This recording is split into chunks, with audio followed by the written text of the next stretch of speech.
Bendito sea Dios, bendito sea el Señor que en esta mañana nos permite estar nuevamente conectados a través del Facebook. Dios les bendiga grandemente a todos, Dios les bendiga mucho. Les saluda el profeta Rodolfo Sales desde Villa Carmela, en la provincia de Tucumán, en la República Argentina. En esta madrugada, en este segundo día de la cruzada, donde el Señor nos convoca a todos, a los que están en Argentina, fuera de Argentina, porque la bendición de Dios alcanza a todo el mundo a través de las redes. Y extiendo esta red en el nombre de Jesús hacia toda la gente que está conectada. Extiendo una red de fe, de esperanza, de salvación, de sanidad, de liberación. En esta maravillosa mañana estoy aquí en las alturas. Esto es parte de la geografía de mi pueblo, de la villa. Soy habitante de una villa, así como lo fue el profeta Elías, como lo fue el profeta Jeremías, que vivía en una villa, en la villa de Anatot. Dios ha querido que yo nazca en este pueblo hace 55 años. Gracias a Dios, hace 55 años que estoy aquí, viviendo en este maravilloso pueblo, donde Dios me ha plantado como una semilla. Soy la simiente de Dios en este lugar para bendecir mi tierra, para bendecir mi pueblo. Sé que Dios obra de maneras diferentes. Muchas personas que nacieron en un lugar, se criaron en otra, pero se formaron espiritualmente, ministerialmente en otro lugar, en otro país, de pronto. Sin embargo, Dios me ha permitido hacer todas esas cosas en un solo lugar, aquí, en Villa Carmela. Y acá estoy. Comencé enseñando artes marciales desde que tenía 15 años. Participé en torneos y estuve en niveles provinciales, interprovinciales, nacionales e internacionales, siempre llevando mi pueblo, representando a mi pueblo, a mi villa.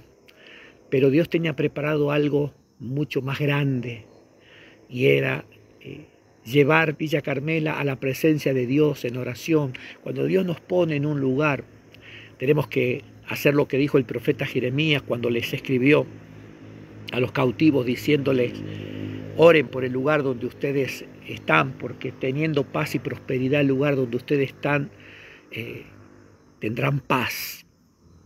Y muchas veces nosotros nos olvidamos de ese detalle, que donde Dios nos ha plantado es para que nosotros oremos, para que nosotros clamemos por ese lugar.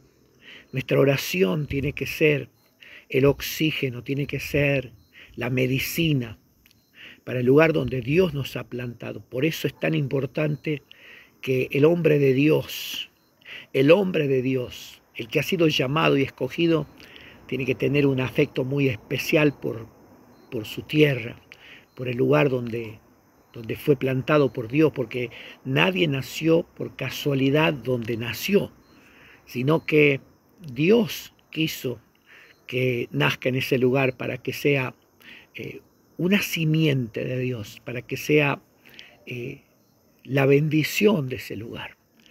Así que una de las primeras cosas que tenemos que aprender es orar por nuestra tierra, aprender a amar y no maldecir nuestra tierra y no lamentarnos. Y una vez escuchaba a un predicador diciendo: yo nací en tal lugar, pero ya me arrepentí, ¿no? Lo decía en broma, pero sonó bastante feo. Yo nací en tal lugar, pero ya me arrepentí. No, yo no me arrepiento de haber nacido en este lugar. Amo esta tierra. Estuve en muchos lugares muy hermosos. He viajado por muchos lugares preciosos, pero siempre extrañando mi tierra, porque este es el lugar. La única manera que un hombre de Dios, una mujer llamado, escogido, señalado por Dios, tocado por Dios, deje su tierra, es cuando tiene un llamado especial de parte de Dios. Y Si notamos la vida del profeta Abraham, Dios lo llamó que salga de su tierra, de su parentela, a una tierra que Dios le iba a mostrar. Pero eso, aunque muchos lo utilizan para predicar sobre el llamado, eso era algo muy particular porque era un plan que Dios tenía para formar a una nación. Ahora, a menos que Dios quiera formar otra nación, posiblemente eso nunca suceda, porque ya Dios formó su nación. Difícilmente lo podamos usar como pretexto para irnos de nuestro pueblo diciendo es que Dios me llamó como Abraham. A veces usamos los textos cuando nos conviene, pero yo estoy seguro que Abraham, donde él vivía, donde él nació, donde él se formó, él amaba, él era una persona que amaba su tierra, no se fue de la tierra porque su tierra era horrible, monstruosa. Yo creo que Abraham se fue con una tristeza en su corazón, pero era un plan de Dios específico. Dios tenía un plan de fundar una nación y, como dice Isaías, cuando Abraham era uno solo, yo lo llamé, lo escogí, lo bendije y formé de él una nación, porque él quería formar una nación. Pero debemos amar nuestra tierra, debemos amar nuestra tierra. Tenemos que orar por nuestra tierra, tenemos que estar delante de Dios y presentar el nombre de nuestra tierra. Y Dios me ha permitido llevar el nombre de Villa Carmela al trono de Dios. En el cielo se sabe de Villa Carmela por el siervo que Dios plantó en Villa Carmela. No sé si alguien más está orando por Villa Carmela como yo lo hago, con la pasión, con el amor que yo siento por mi pueblo. He orado miles de veces. He caminado por las calles de mi pueblo orando, he estado en las plazas de mi pueblo orando. Cuando voy al monte y me subo a la parte más alta, siempre miro hacia mi pueblo, allá a la distancia, y la reconozco. Reconozco a Villa Carmela, donde quiera que esté, sea donde se encuentra geográficamente, y hacia ahí extiendo mis manos para bendecir a mi pueblo, para bendecir el lugar donde he nacido, porque eso habla del afecto y el amor que uno siente.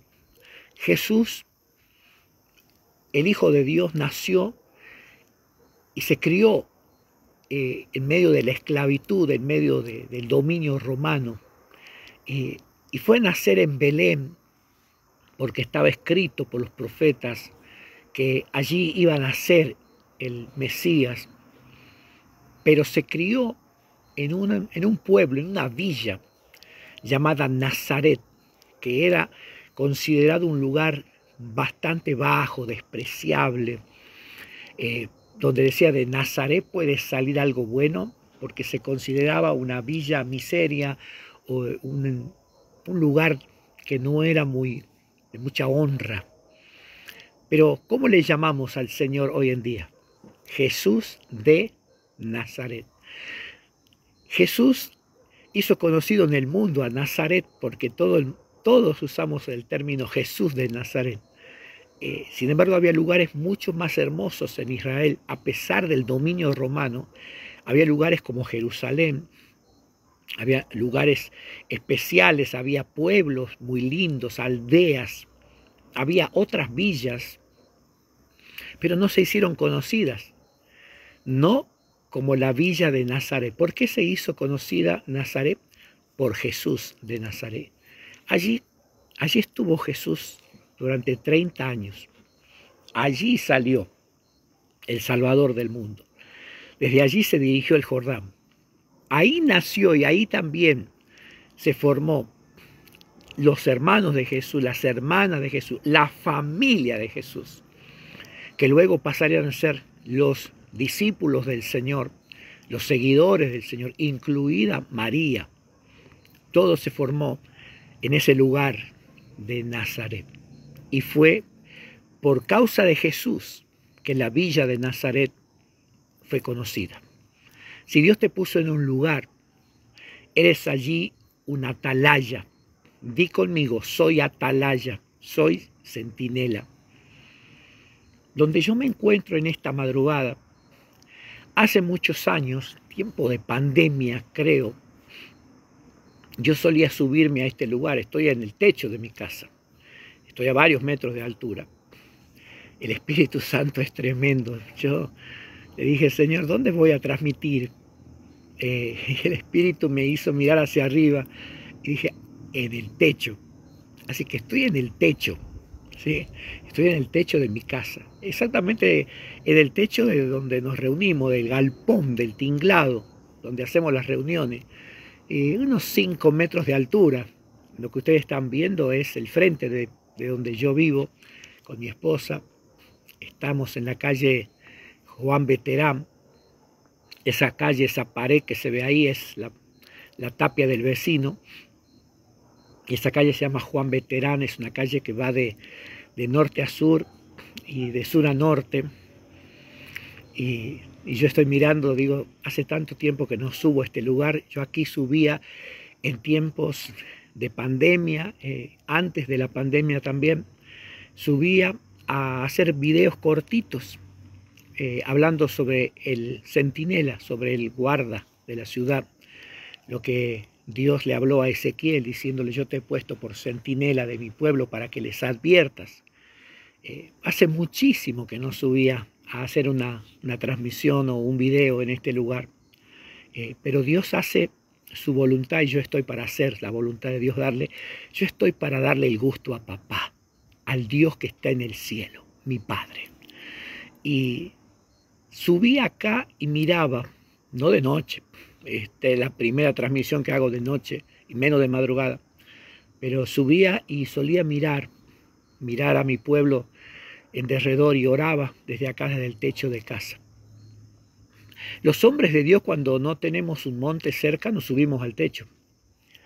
Pedro hizo lo mismo. Cuando Pedro tenía hambre, mientras le preparaban algo de comida, dice que él subió al techo, subió a la azotea, allí en Jope, y estando allí tuvo un éxtasis y pudo ver el lienzo que bajaba, y ahí recibió el llamado para ir a predicar en la casa de un centurión romano en el capítulo 10 del libro de los Hechos. ¿Y qué estaba haciendo Pedro? En la azotea estaba orando. Fíjate que la puerta que se abre, como Pedro tenía la llave, la autoridad, la cual el Señor nos ha dado a todos nosotros, todos nos jactamos y todos decimos, Dios me entregó una llave, yo vi una visión que Dios me entregó una llave.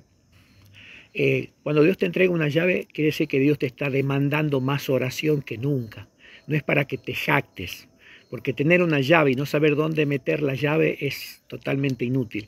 Hay personas que dicen, Dios me entregó una espada, Dios me entregó esto.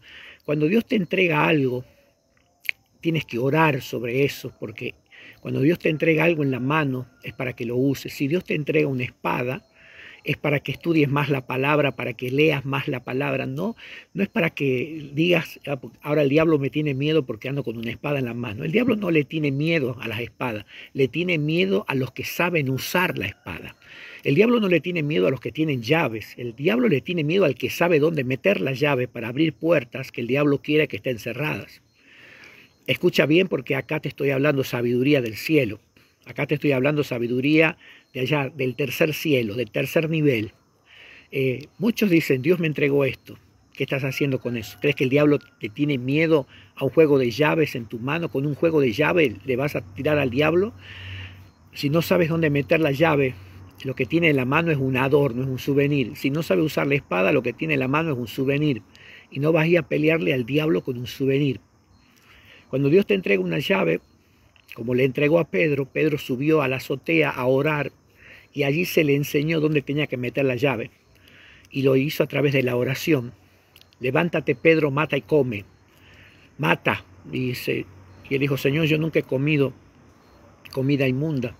El Señor le dijo, lo que Dios ha limpiado no le llames tú inmundo. Y ahí comenzó Pedro a tener revelación, entendimiento, porque cuando llegaron los hombres enviados por Cornelio, entendió la visión. Luego se la contó al centurión. Ahora, ¿cómo nace el llamado de Pedro, de ir a buscar a Pedro? El centurión estaba orando. Todo comienza en la oración. Dice que el centurión ayunaba y oraba y hacía ofrendas. Y de pronto se le presentó un ángel diciéndole, tus ofrendas, tus oraciones han sido escuchadas, pero ahora tienes que mandar a buscar a Pedro, que se encuentra en tal lugar, y él te hablará palabras por las cuales serás salvo tú y tu casa. Y en ese momento, cuando llegan los hombres a buscar a Pedro, Pedro, ¿qué estaba haciendo? Orando. Todo nace en la oración, todo fluye en la oración.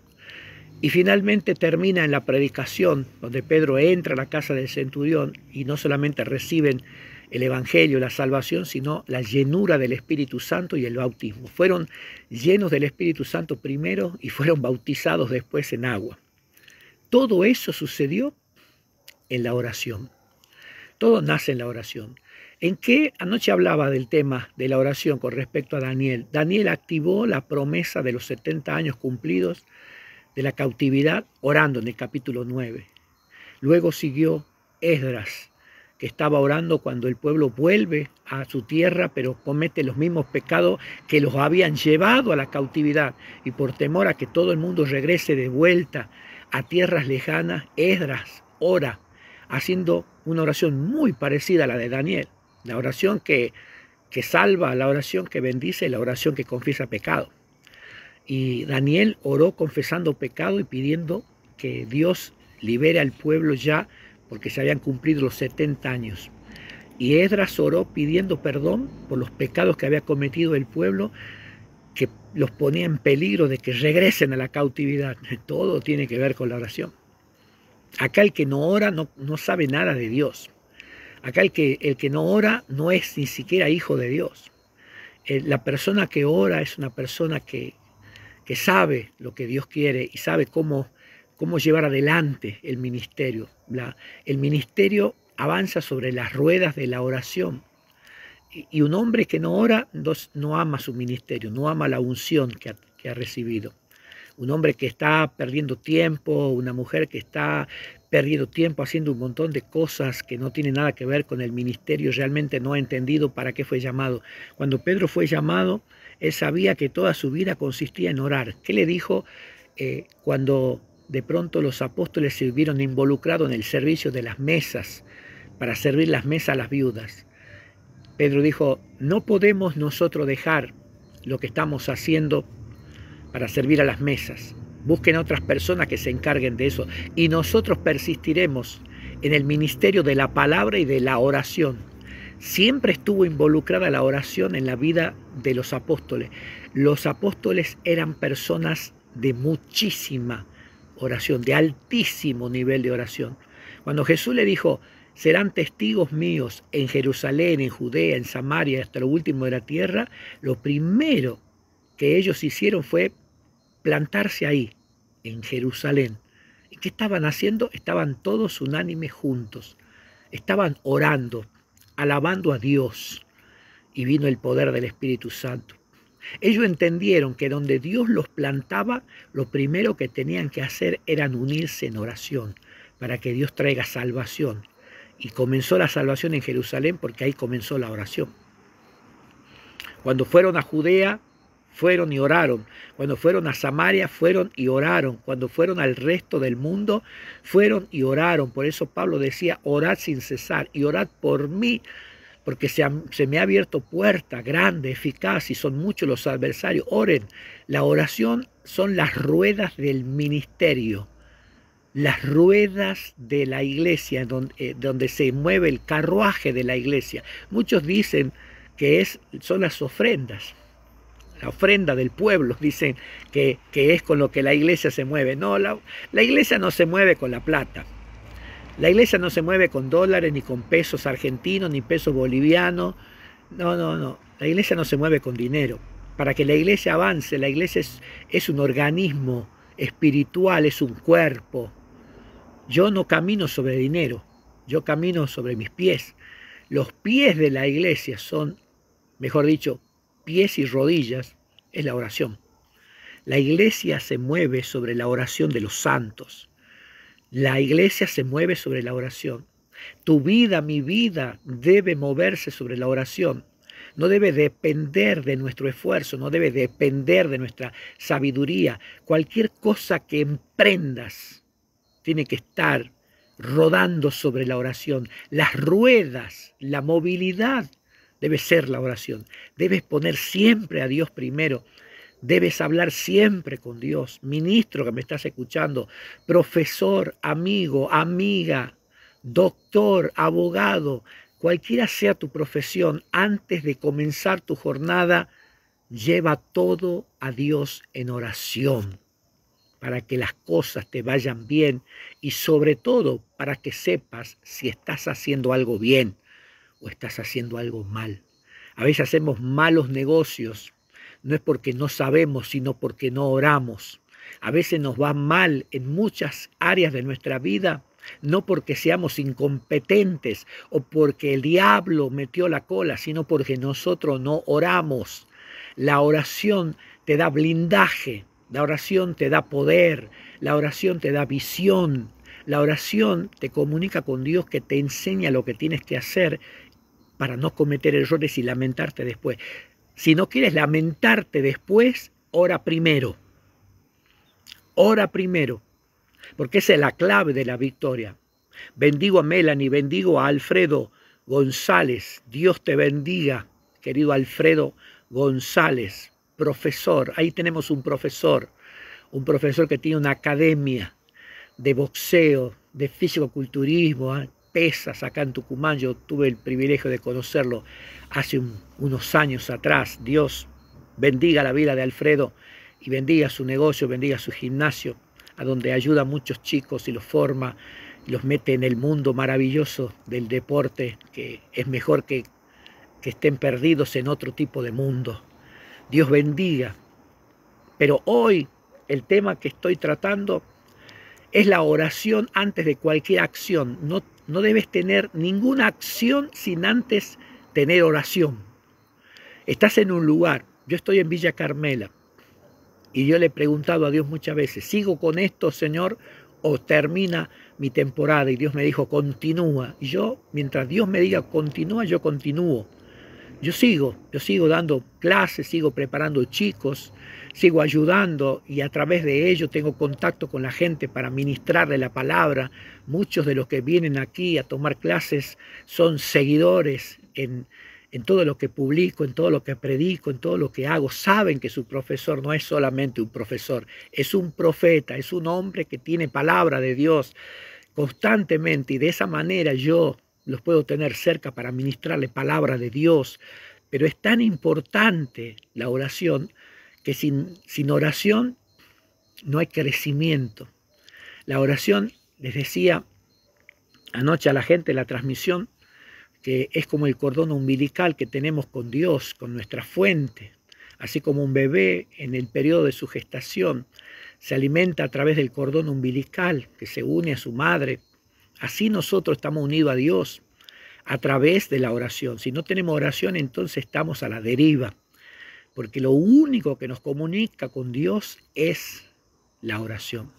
Cuando hablamos con Dios, el cielo y la tierra acortan distancia. Estamos unidos con Dios.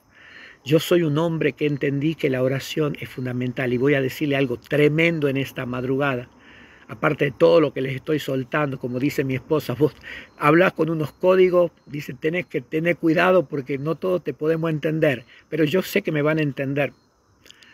Una de las cosas que tienes que cuidarte mucho es que a la gente carnal, a la gente adámica, a la gente caída, a la gente mortal, no les gusta la gente de oración.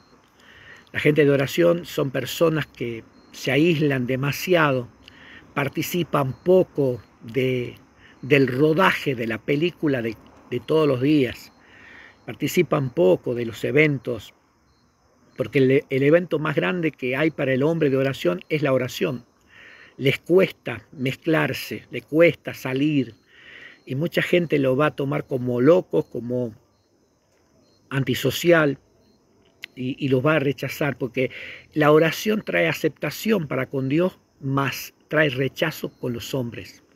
Los hombres de oración generalmente son rechazados por los que no oran, porque el que no ora, el que no hace de la oración un estilo de vida, ve como un bicho raro al que ora. Entonces piensa que pierde el tiempo, piensa que solamente quiere estar solo o quiere estar sola y por eso se mete a orar porque no quiere estar y desprecia la compañía. Y no es eso, no es que desprecia la compañía, es que ama demasiado la compañía de Dios. El que ora está enamorado de Dios, entonces no mide el tiempo que pasa con Dios. A mí me pasa eso y muchas personas difícilmente nos puedan entender, aceptan que seamos personas de oración, pero no están muy conformes con que seamos así. Preferirían que pasemos un poquito menos de tiempo con Dios y pasemos más tiempo con ellos. Pero es una consecuencia de la vida de oración, es una consecuencia.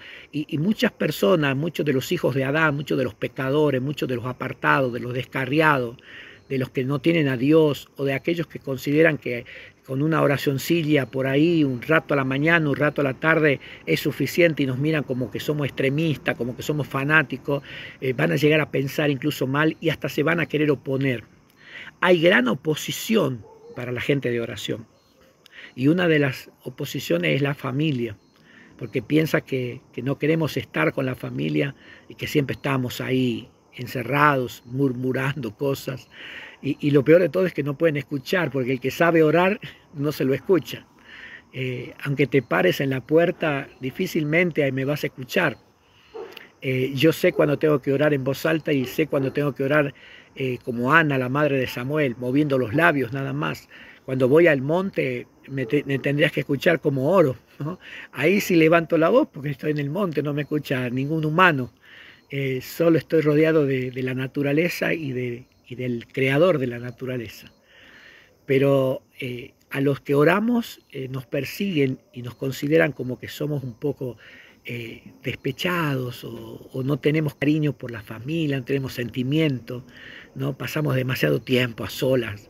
¿Qué haces ahí tanto tiempo, ¿no? Preguntará el hijo a la madre o el marido a la esposa, ¿qué haces tanto tiempo? Bueno, si supieran el gozo y la alegría que representa estar en la presencia de Dios, en lugar de preguntar, imitarían. Los que son sabios deben imitar a los que oran, en lugar de sospechar, criticar, menospreciar, burlarse, hacerle mueca con la cara. Eso son cosas que hace el diablo. El diablo va a hacer lo posible y lo imposible para que no ores, para que no te encierres con Dios, porque sabe que cuando te encierras con Dios, tomas todo lo de Dios y al diablo no le conviene gente que se parezca mucho a Jesucristo. Él prefiere que sean más humanos que divinos. Él prefiere que sean más carnales que espirituales. Y una de las maneras de salir del ámbito carnal es la oración. La oración te hace más espiritual. La oración promueve tu ministerio. La oración hace que Dios te recompense en público. La oración te abre puertas. La oración destruye fortalezas. El apóstol Pablo dijo que nuestras armas son poderosas para destruir fortalezas. Y una de esas armas es la oración, y Pablo era un hombre de oración. El diablo va a tratar de mil maneras de frenar que no ores. Te va a dar mil batallas, desde sueño, desde pereza, ruidos molestos, pero mira la sabiduría de Dios. Dios a mí me enseñó y me dijo que les enseña todo, que se levanten temprano, hasta las 3 de la mañana. Ayer yo empecé mi jornada a las 3:20 de la mañana. Y terminó anoche a las 1:30 ya, casi un día y una hora. Tremendo. ¿Por qué? Porque aprovecho los lugares y los momentos más silenciosos, que son la madrugada, para orar. Así nadie se sienta tocado de que me aparto. Entonces todo el mundo duerme, yo estoy orando. Termino esta transmisión y me voy a orar. Me voy a orar porque el Espíritu Santo me despertó 10 minutos antes de las 5 para hacer la transmisión, para orar después, porque me dormí como a las 2 de la mañana. Así que el Señor me dejó dormir 3 horas. Y ya me voy a seguir orando, a orar por tu vida, a orar por mi pueblo y a orar por el ministerio, para que Dios siga expandiendo este ministerio, salvando, sanando, liberando almas, porque eso es lo que hace un profeta. Un profeta que dice ser profeta y no tiene por lo menos 3-4 horas de oración sobre el lomo, y no sé qué clase de profeta, yo no sé quién será que te ha llamado, pero si no tienes 3-4 horas encima de oración, entonces no tienes idea lo que es ser un profeta. Es como decir, yo soy médico, pero no te has sentado ni una hora a leer un libro de de medicina. Eres médico porque te pones el uniforme blanco y te colocas un estetoscopio en el cuello. Eso no te hace un médico, estás disfrazado. Hay un montón de profetas disfrazados, pastores disfrazados, se disfrazan de pastor, se ponen saco, corbata, agarran la Biblia, pero no tienen oración. La oración es lo que hace al profeta. El profeta no hace a la oración hace al profeta, porque la oración es más importante que el profeta, porque el profeta, si no tiene comunicación con Dios, ¿qué cosa le va a hablar al pueblo? ¿Qué mensaje le va a traer si primero no sube y no entra a la oficina del Padre y no se sienta con el Padre para recibir los mensajes, para recibir la correspondencia, para recibir las cartas que luego tiene que repartir acá en la tierra? Porque el profeta es un cartero de Dios. Entonces, si un cartero dice, yo soy cartero, pero no va a la oficina de correo a buscar la bolsa con las cartas, ¿qué le está entregando a la gente? ¿Qué le está dando? ¿Le está dando estampitas a la gente? ¿Qué le está regalando? ¿Souvenirs? No. El profeta es un cartero, el profeta es un centinela. El centinela siempre es que tiene que estar arriba. Y no me refiero a subirse al techo como yo en esta madrugada, que estoy arriba del techo. Estoy acá a la par del tanque de agua. No, se refiere a subir a la presencia, subir a Dios, subir en oración, subir y estar en la presencia de Dios. Así que todo el mundo a orar, todo el mundo a madrugar, todo el mundo a levantarse temprano, que reviente el diablo. El diablo siempre va a buscar la manera de que no, ¿para qué te vas a levantar? Tenés que dormir, necesitas descansar. Mirá que no tenés tiempo durante el día porque tenés muchas cosas que hacer. Vos debés orar mientras vas en el colectivo, podés orar mientras vas caminando porque no tenés tiempo para tomarte 1 hora, 2 horas, como dice este loco, de madrugar o de... No, vos tenés muchas ocupaciones. Sí, tenés muchas ocupaciones más importantes que orar. Entonces no conoces a Dios, entonces no amás a Dios. Vos deberías irte a la iglesia católica a seguir rezando cuando quiera, cuando pueda, o cuando sea el día de los santos, o cuando sea el día de las procesiones. Ahí convertirte en un super mega espiritual, aprovechando los feriados, y ahí volvete espiritual y hacerte un par de rezos ahí, y el resto del año viví como el diablo. No, el Hijo de Dios es muy especial. El Hijo de Dios primero ora y después actúa. Primero ora y luego trabaja. Primero ora, después va a lavar la ropa. Primero ora y después va a hacer sus quehaceres. ¿Por qué? Porque primero está Dios. El que ama a Dios, primero Dios y después el resto. Busca el reino de Dios y su justicia y las demás cosas te serán añadidas, dice el Señor Jesucristo. Así que no le hagas caso a los argumentos del diablo. Si no tienes tiempo para orar, entonces no tienes tiempo para Dios. Y estás diciendo que no tienes tiempo para el creador del tiempo y para el dueño del tiempo. Si no tienes tiempo, haz tiempo. Separa tiempo. No seas cobarde. La oración es para valientes, porque para orar hay que renunciar a muchas cosas.